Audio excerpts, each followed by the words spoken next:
Hey, Angela Gurley from AngelaGurley.com.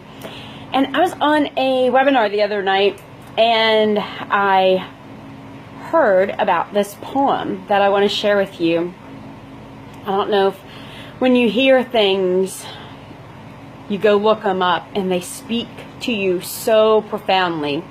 As you can see, I'm sitting at my dining room table. I have my kids' artwork behind me, and I want you to think about that. If you have kids, when I read this poem to you, you may have heard it before. It's called The Dash.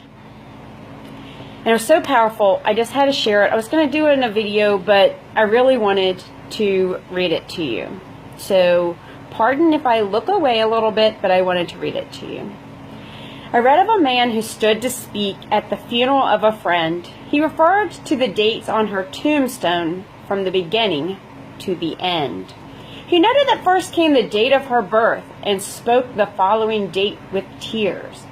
But he said what mattered most of all was the dash between those years. For that dash represents all the time that she spent alive on earth.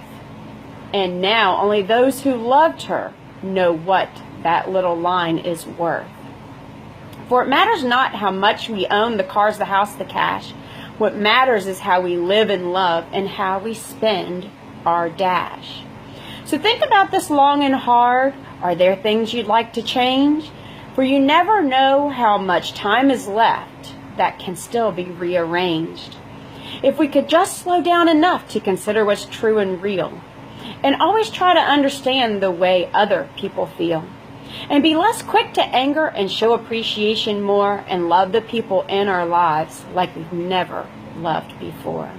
If we treat each other with respect and more often wear a smile, remembering that the special dash might only last a little while. So when your eulogy's being read with your life's actions to rehash, would you be proud of the things they say about how you spent your dash? Now, this poem's by Linda Ellis, and that just struck me so hard. So when you are feeling afraid, when you're feeling like you just can't do it anymore, I think about my kids. I think about, would they be proud to say I'm their mom? Would they be proud to say how I lived and spent my life? Would others be able to say that about you? And if you're not really feeling like your dash is saying a lot about you, guess what? Today, you have the opportunity to change that. So go out and make it the best dash day ever. So if you want to hear more of these kinds of poems, tools, tips, lots of family fun, hop on my newsletter. Go over to AngelaGurley.com and get on there, and I'll be bringing that to you. Go out and live your dash.